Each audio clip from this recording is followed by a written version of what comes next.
How to start a roofing company and make $270,000 a year without even having to lay a shingle on a roof. Hi, my name's Nate Jones. I run this channel. I make videos on entrepreneurship, how to start businesses. If you get value out of today's video, I would ask that you hit like and subscribe. Okay, so roofing, there is a massive opportunity in, especially right now, because roofs need to be replaced on average every 20 to 30 years. And the average cost to replace a roof right now in 2023 is around $10,000. On a bigger house, it's much more than that. On a smaller house, you could get under $10,000, but the average by multiple statistics is around $10,000. Hundreds and thousands of houses are getting older and older. They're putting up new houses, but there's a lot of houses that people are remodeling and they're revamping because there's a housing shortage. So when they're remodeling these houses, they need to put a new roof on it because a lot of people are not going to buy a house unless the roof is within 10 to 15 years old. So putting a new roof on the house really adds more value back if you're going to sell that house. Okay, and also there's been a ton of storm damage in the Midwest, out into the West Coast, and down in the Southeast region from hurricanes, hailstorms, and other just random weather events that are causing roofs to be damaged and that need to be replaced. A lot of times when a roof needs to be replaced due to weather, insurance companies, their home insurance is paying to replace the roof. So the insurance company is footing the bill. The client just needs to pick the correct roofing company. So I said, hey, you're never going to lay a shingle. Tell me more about that, Nate. Well, what type of roofing company you're building is a paper contractor. What a paper contractor does is essentially they bid the job, and once they get the job, they sub out 100% of the work to subcontractors. So a lot of times you'll see outside a roofing crew. A lot of times the roofing crew out there is not necessarily the actual contractor on the job. There's a general contractor that subs out the work to its subcontractors. So for roofing specifically, a lot of roofing companies are out there and they're more marketing the roofs. The subcontractors, they don't have time to do the marketing. Maybe they just don't want to get out there. They're too busy doing the work. So they want to focus on that. So the nice thing about this, let's provide an example, right? We bid a $10,000 roof, then we find a sub to do it for $8,000 to $9,000. The sub is happy because they're getting a job without acquisition cost. Marketing, going out there networking, putting your name out in the community. They don't have to do that. That costs a lot of money. And I'm going to tell you how much it costs to start this business in a second. But the sub makes the money because they're doing the work. And then we make the money because we're providing the job. So it works in nice unison most of the time, unless you're really trying to get one over on your subcontractors. But I'm going to tell you here in a second what the average kind of profit margin is for you. So let's get into the cost. How much does it cost to start this roofing company? Well, you're going to have formation fees to get your company LLC off the ground. That's going to be about $200. Your insurance is going to be about $10,000. It's a little bit more expensive because there is some potential risk with this, with your subcontractors potentially not being insured, and even if they are insured, being potentially brought into a lawsuit if a roof causes the house to collapse or there's a leak, water damage. But having insurance and having the proper policy is super important for you.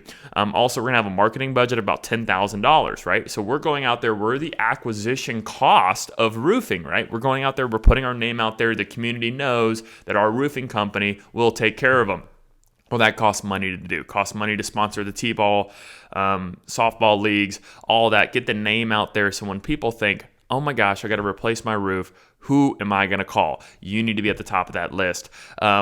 Then buying a computer, having a website, and also going through some sort of training. I don't have anyone that I can recommend, but there's tons of training out there on how to bid roofs, how to make sure that you run a roofing company properly. So that's going to be about $3,000. So all in for this business, you're going to probably budget about $23,000 to get off the ground and running. Okay, so we talked about the expenses, but let's talk about how much we can make. It's about the money, Nate. Let's talk about how much we can make and how much we can profit, because profits matter. Okay, if we take the average roof replacement of $10,000, I looked up the average profit margin. What's the average profit margin for a roofing company? It looks around 10 to 20% depending on the job, right? We use on this example that I'm providing, I'm using a 15% profit margin. That's low, but it's conservative. And There's always a discrepancy between what you bid and what you expect your subcontractor to charge you versus what they're actually going to charge you. So you want to put some buffer in there. But so actually what we're going to net on every job is about 15%. So let's provide that $10,000 job. We're going to net 15% of that, which is $1,500. So we profit $1,500 from the job. If we win about 3 to 4 jobs a week, which I think is attainable, because if you're close to a city, there's hundreds and thousands of houses in which you can get your name out there and get those jobs. So if you're doing 3 to 4 jobs a week, that's 15 jobs a month. That's $22,500 a month in profit, job profit, right?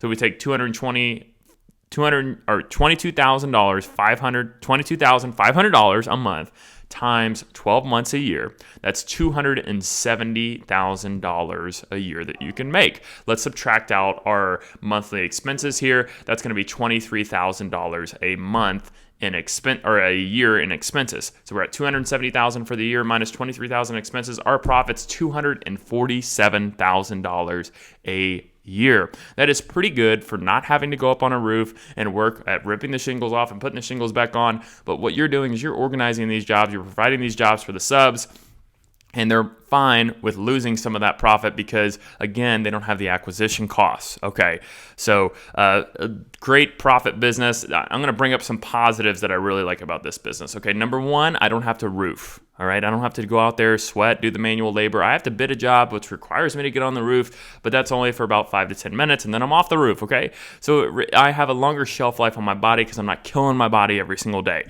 Your time is minimal. You're bidding the job, and then you're managing the job. You're essentially just managing the jobs and making sure people are doing what they're saying they're going to do, but your time's kind of minimal. I mean, you're balancing 3 to 4 jobs a week, so you're kind of balancing different things, but it's not as time-consuming as actually replacing the roof, so you're able to do more. Number two, if you market, the sky is literally the ceiling. And if you're close to a decent sized city, you could be having tons of jobs going at once because there's so many houses out there that we can't even fathom. We only think of our little tiny little suburban area or wherever we're at, but if you really look at it from the grand scheme of things, so many cities have so many houses in which you can really kind of have different jobs going across the whole city itself. Okay. The fourth thing that I like is if you keep this business small, you don't have to have employees. If you're a roofing company, you can't roof a job yourself. You're going to need employees. You're going to have guys that don't show up, do a horrible job. You're going to have to train them.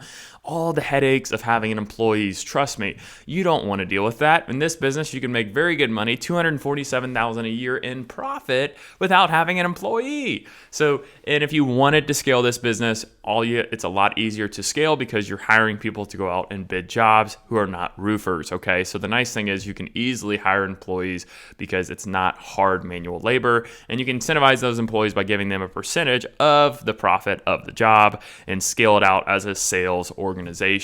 What we're going to do next is we're going to think about all the ways in which this business will not work. Why will it not work? Why will it fail? What are the reasons? What are some things that we think that is a bad idea that potentially could happen to this business? Because when you think about all the negative stuff and you're the biggest critic of a business, what you do is you start creating strategies around minimizing those things. Before I started my business, that's my big cash cow, my insurance agency. Me and my wife, I remember we were sitting at the dinner table and I said, man, what if this happens? Like, I don't know if we should start it because of this. And then we started just writing down those things and we said, okay, let's create strategies around minimizing those things. And that's what we did. And that's why we're successful. So I believe in this because I've done it. Okay. Number one, sales and marketing. You're not getting jobs. Well, you're not getting jobs because you didn't understand the sales and marketing. You didn't do research about how other roofing companies are successful. You didn't look on YouTube how people are successful doing it. You didn't do the research on the sales and marketing. You need to reach out to a local marketing company, have a marketing strategy of how you're going to get roofs, how you're going to get your name out there so that phone rings. If you don't have a strategy to get the phone to ring, you can have everything set up, everything's ready to go, but there's no sales. Sales is the lifeblood of an organization. If you do not have sales, you do not have money and you do not have a company. Number two, subcontractors. This is the second most important thing, probably tied at first with the sales and marketing. If you do not have trusted subcontractors that do high quality work, that you can also help, you can also predetermine their pricing. If you can understand how they price the jobs, so you can then mark it up for your services, right? So that's why I said the 10,000. And if you sub it out for 8,500, you need to make sure that 8,500 is what also that subcontractor is going to do to help bid that job. Okay. So making sure that you know their pricing, making sure that you know that they're reliable, that they're going to show up, that they do a safe, good job, because the customer is working with you. And when they see a subcontractor that comes on the job that isn't good, or they're not doing what they're supposed to, or they're dangerous, that's going to look bad on you, and then your reputation goes down, and then you end up going out of business. So you want to have a great reputation, and that starts and ends with your subcontractor. So making sure that you have great subcontractors, making sure that they have insurance and that they do a good job. If they don't have insurance and that insurance falls on you, you want to make sure 100% your insurance is going to require you to make sure that your subs have insurance. Also, another thing that could demolish your business is being unorganized. You need to be the most organized person in the room in your business. That means, hey, I need to know what job is going on at any time. What are we doing on this job? What are we doing on that? And then you need to be setting expectations with your clients and telling them, hey, it's going to take 2 weeks. I know you want it done in a week, but that's not going to happen. Okay, so setting expectations, setting things up so that your clients can understand what the timeline is, where you're at, clear communication with them throughout the entire process. When there's a communication breakdown, that's when people get upset. So as a great contractor, you need to have great communication, and you need to have processes and systems in place, a checklist for every job, and making sure that you're holding your subs accountable and that you know where every job is. So having a checklist for almost every single thing in your company is great to have, because it holds you accountable. And it's not all stored up here, because you're going to make mistakes if you try to memorize everything. So having a paper trail for every job, being organized, having a computer system, contractor system, CRM, that's going to be huge for you. So make sure you do that so you're organized and you can make profitable business. The next thing is correct bidding for profit. Okay, so making sure that you understand the bidding process, and doing training for that, that's going to help you be able to make more money. Because if you bid a job at $10,000 and then the sub comes in and says, I can do this for $9,500, then you're only making $500 a job. And you can go back and ask for more money from the client, but that's going to make you look really bad, and then your reputation is going to go down. So we need to make sure that we know how to bid the job so we can make money. Okay, so make sure you study up on that and see if you can get training from somebody else in another city or training online.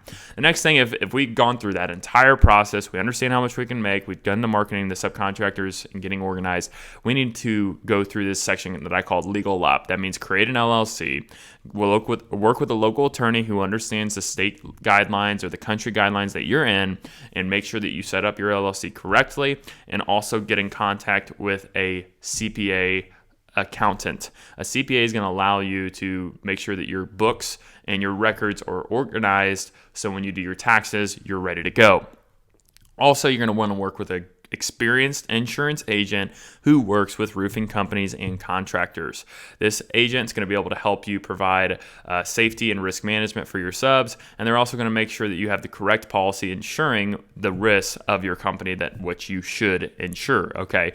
Then we're also going to want to get a subcontractor agreement. We're going to reach out to a contract attorney, a small contract attorney, maybe in your small town, maybe in your city. But what we're going to do is we're going to have a contract that we're going to have every single one of our subs sign, so that they're holding you harmless for the work that they perform. It also holds them accountable to have insurance in place when they're working on a job, and much more requirements that you're holding them accountable because they're doing the work. Okay, so a great contract will make a great contractor, because if something happens and there's a handshake agreement, or it's up to interpretation, who knows what the court's going to decide. But if there's a well-defined contract, then you have a leg to stand on in court. So that's one of the most important things I would say for any contracting business, is to have a contract or a subcontractor agreement for any sub. And a contract that you also need to have is a contract with the homeowner, outlining the services you're going to provide and the money that they're going to pay you. And when they sign that contract, again, if they end up not paying you at the end of the job, then what's going to happen is you're going to be able to take them to court because you have a signed contract. Okay, so making sure that you understand